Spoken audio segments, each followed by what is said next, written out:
Muito obrigado, senador professor Marcelo Castro, prezados e prezadas colegas de painel. Eu também gostaria de cumprimentar os parlamentares aqui presentes, na pessoa, primeiro, do deputado Vitor Lippe, dos senadores também que nos acompanham pessoal ou virtualmente, na pessoa do relator desta matéria, que é o senador Eduardo Braga, evidentemente quem nos preside hoje, o senador Marcelo Castro. Eu queria começar, desde logo, prezado senador, dizendo que aqui representamos a Associação Brasileira de Supermercados, mas, de fato, aqui representamos o consumidor do supermercado. O senhor já foi muitas vezes ao supermercado na vida, eu também e todos aqui. Então, nós temos interesse nessa matéria da reforma tributária, apenas não sabemos que isso está tramitando. Milhões e milhões de brasileiros não sabem que estamos aqui decidindo em nome dele, e porque somos representantes do povo, aqui nós, no caso, eu particularmente, apenas um colaborador da matéria.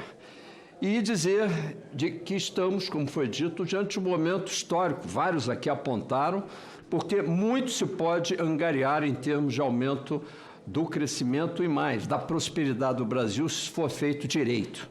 Para isso, a Abras tem se posicionado como uma colaboradora e uma entusiasta, inclusive, da reforma tributária, tal como ela vem saindo. Tem sido muito ouvida, mas temos pontos a apontar e gostaria de iniciar a minha apresentação mostrando o que precisa ser mudado e fazer um alerta. Gostaria, inclusive, que, nesse momento, o senador Eduardo Braga, que depois vai tomar conhecimento dessa matéria, tivesse acesso a esse slide, que mostra que hoje a carga de tributos no supermercado, senador Marcelo, é da ordem de 13,8%, segundo a Base Nacional de Vendas da própria Abras, que faz esse levantamento realmente com a sua própria base efetiva de participantes, num consumo que vai a R$1 trilhão, se contarmos o varejo alimentar e não alimentar como um todo. Em Portugal, para se ter apenas uma ideia de comparativa, a carga efetiva é da ordem de 14%. Por quê? Como vários, inclusive Gilberto CNC já mostrou, há uma diferença entre a alíquota padrão, a alíquota de referência, que agora virou um teto, 26,5%, disso não pode passar, e que é razoavelmente irrelevante, porque o que importa, como também já foi apontado, é a carga efetiva. E essa carga efetiva varia entre segmentos. No Brasil, a dispersão hoje é muito grande, porque a indústria sofre muito mais. Vai haver uma composição, uma reconciliação. A Abras concorre para isso, mas ela também percebe a essencialidade de certos bens, de forma que a carga efetiva, que em Portugal, por exemplo, é de 14%, no supermercado brasileiro é de 13,8%. Os alimentos pagam menos do que essa média de 14%, e os demais produtos de bazar, não alimentares, bebidas alcoólicas principalmente, puxam para cima a alíquota média ponderada. Ora, a versão atual do PLP, esse é o problema que queremos apontar, eleva esta carga tributária para 19%, aumentando a tributação que vai ser deixada pelo consumidor na boca do caixa em algo como 50 bilhões de reais antes. Isso é simplesmente de uma voracidade de arrecadação que não tem compatibilidade com o tipo de trabalho histórico que estamos fazendo aqui. O consumo, óbvio, o senhor sabe disso, senador, se você aumenta os tributos da ordem de 50 bilhões por ano, elevando a carga de cerca de 3,8, arredondadamente 14 para 19, mais 5 pontos percentuais, é óbvio que o consumo deve cair, segundo as nossas estimativas, da ordem de 5 a 7%. Como disse de início, o consumidor está quieto no canto dele, ele não sabe que estamos, sem querer, tramando isso. E, portanto, nós somos entusiastas dessa reforma, precisamos alertar o Senado Federal que ele não compactue com essa sanha arrecadatória que considero que venha, inclusive, do Ministério da Fazenda, pelos problemas circunstanciais de déficits primários crônicos, foi referida a necessidade de uma reforma administrativa, mas que parece ser mais rápido e mais fácil e está sempre conspirando para aumentar a arrecadação. O pleito da Abras não é pedir nenhum favor, mas manter e respeitar a neutralidade tributária. Se hoje o consumidor tem 14%, que diga-se de passagem, é igual a Portugal, cuja alíquota de referência, porque alguém pode perguntar, como é que a alíquota lá em Portugal? É 23%. Mas então o consumidor português, quando entra no supermercado, ele espera pagar 23%, eu espero que todos, quando vão a Lisboa ou qualquer outra maravilhosa cidade do nosso querido país de origem, façam uma visita ao supermercado, lá está tudo discriminado, como será aqui no Brasil, por faixas, e os senhores farão depois a conta, façam uma compra bastante diversificada, vai dar de 13% a 14%. Por quê? Porque nem todos os produtos são taxados como as bebidas alcoólicas. Aliás, em Portugal, até os vinhos têm uma carga tributária reduzida. Quem gosta do vinho sabe disso.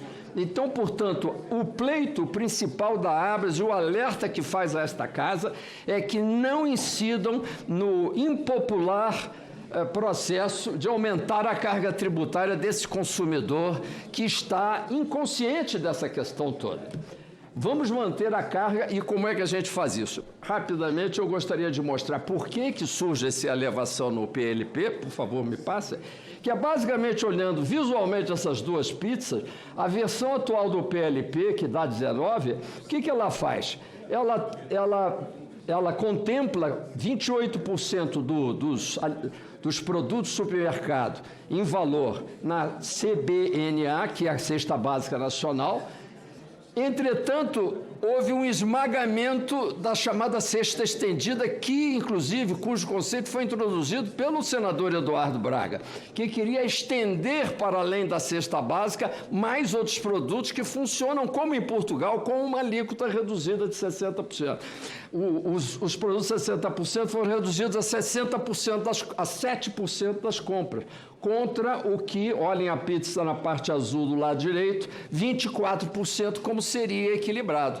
Então, o pleito da Abras é um pleito equilibrado, onde a alíquota cheia ainda atinge 40% do gasto do consumidor, é o gasto maior, ou seja, a Abras tem plena consciência de que precisamos também colaborar com a arrecadação tributária, mas não deste jeito desequilibrado, anômalo, guloso, como estão querendo fazer. E para isso é preciso aceitar a lista ampliada, tanto da cesta básica, pode passar, por favor, que eu vou mostrar agora, onde já, felizmente, por um trabalho espetacular da Câmara dos Deputados, não 10ª hora e em boa hora, as carnes e os peixes, proteína animal essencial para uma cesta básica, como está definido no artigo 8º, uma cesta alimentar nutricionalmente adequada, exigiria algo mais do que simplesmente um painel mínimo energético para o antigo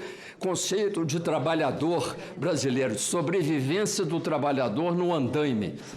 Não, hoje nós estamos aqui pensando numa cesta que é ampla, que é generosa e que ela também exige segurança alimentar e também um item do artigo 8º, senador, a regionalização dos produtos. E aí, quando a gente vai ver essa lista, não tem o açaí, não tem o charque, não tem a rapadura, não tem a pamonha e por aí vai. E quanto é que custaria colocar isto? Praticamente nada. A diferença é muito importante para o consumidor e razoavelmente irrelevante no cômputo geral do que será essa alíquota.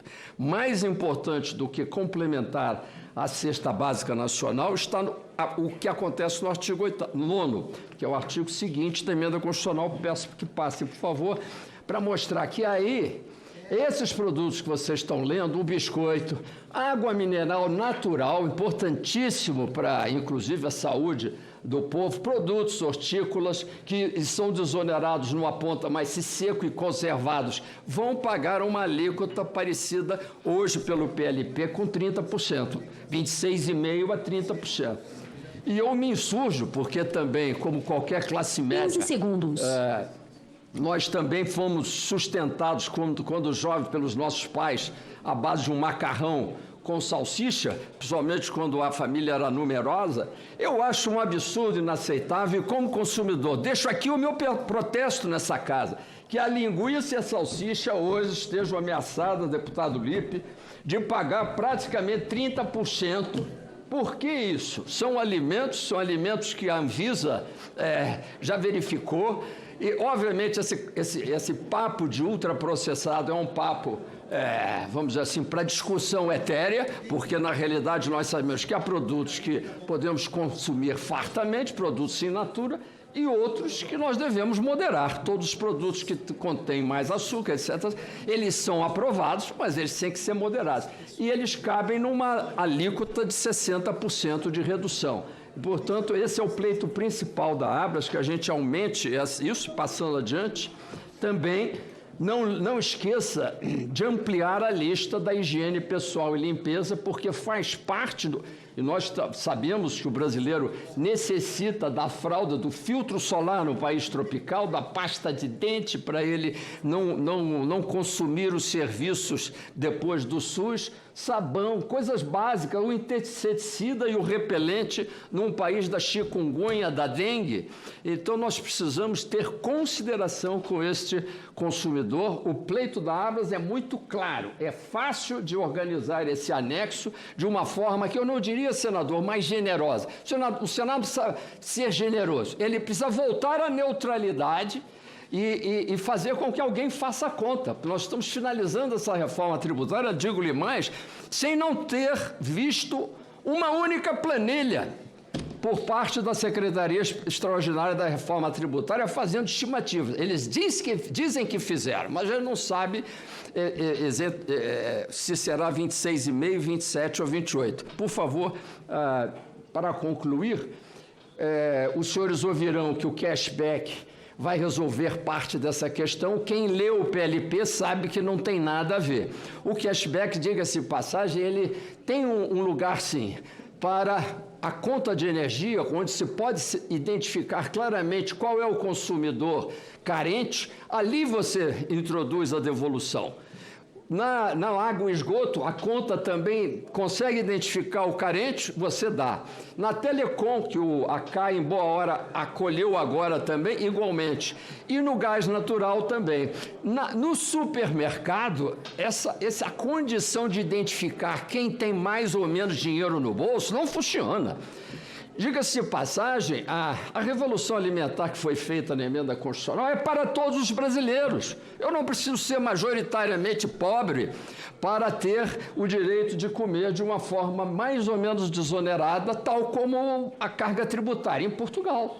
Isso não tem nada a ver com cashback. Use-se o cashback em energia, água, esgoto, telecom e gás natural e esqueçam, essa é uma mania do pessoal da CERT, falo até com os meus colegas, porque eles tem quase que uma obsessão por essa introdução de uma devolução, vamos dizer, em dinheiro, que obviamente também vai eventualmente ir para o BET e não resultar em aumento da alimentação. E para concluir, já tentando concluir, resumo que é preciso, portanto, pleito principal da Abras, manter neutra a carga tributária. Eu acho que é uma obrigação, falo com todo carinho, que o Senado Federal mande fazer as contas, porque hoje, pelo PLP, nós estamos diante de um aumento substancial de cerca de 40% da carga tributária, e isso é inaceitável para o consumidor brasileiro. Ampliar, como disse, as listas, isso é muito fácil, da cesta básica, mas principalmente dos alimentos e dos produtos de alimentação e limpeza com 60% de redução. Esse terceiro pleito, ele já foi acolhido pela CAI, que é retirada da bebida açucarada do seletivo. Também não demonizemos a bebida açucarada que é consumida por nós todos, porque pagar hoje em dia a alíquota de referência de quase 30% já é um nível punitivo de alíquota. A indústria continuará, quero dizer, tendo um nível muito alto de taxação e teremos que fazer a reforma complementar da renda e a reforma administrativa com a contenção de despesas para que a gente obtenha uma redução da taxação do consumo para todos. Queria concluir concluir a conclusão para agradecer, senador, principalmente ali as principais fotos que já são identificadas, mas nas pessoas dos senadores relatores, Eduardo Braga e do Aguinaldo Ribeiro, que, junto com o grupo de trabalho agora na segunda etapa, estão realmente formulando uma revolução alimentar, que não é uma revolução alimentar só. Nós estamos dando 60% de redução para a educação, para a saúde, para medicamentos, para o agro, para a produção agro. O senhor que é médico sabe muito bem. O que é que isso significa? Nós estamos desonerando os bens de capital. Mas que bens de capital? Que isso tem a ver com pessoas? Sim, a pessoa humana, o conceito de capital se estende ao capital físico e ao capital humano. Então não há, me desculpe o colega da Fiesp, que aliás gosto muito dele, muito competente o Igor, mas falhou. O sistema brasileiro que está sendo objeto de aprovação aqui não é um sistema que tem uma alíquota única e algumas exceções. Não, é um sistema com 6 regimes distintos de IVA. Temos que nos conformar com essa ideia. E são 7, podendo ir para 8 níveis de IVA, níveis de alíquota. Portanto, não existe a alíquota padrão, mera referência. São 6 regimes e, óbvio, alguns regimes são, inclusive, zerados, de exportações e investimentos em bens de capital, sendo que há algumas omissões graves ainda, como materiais de construção. Mas há uma ordem nesse aparente caos dessa discussão toda, que é: o Brasil está querendo crescer mais, o Brasil precisa de investimentos para crescer, e investimento se faz em capital humano. Portanto, é por isso que a gente desonera alimento, é para o sujeito poder parar em pé e ir trabalhar sem ter que pagar 30% quase numa alíquota de um produto, de uma salsicha. Liberdade para a salsicha e para a linguiça, meu caro senador. Muito obrigado.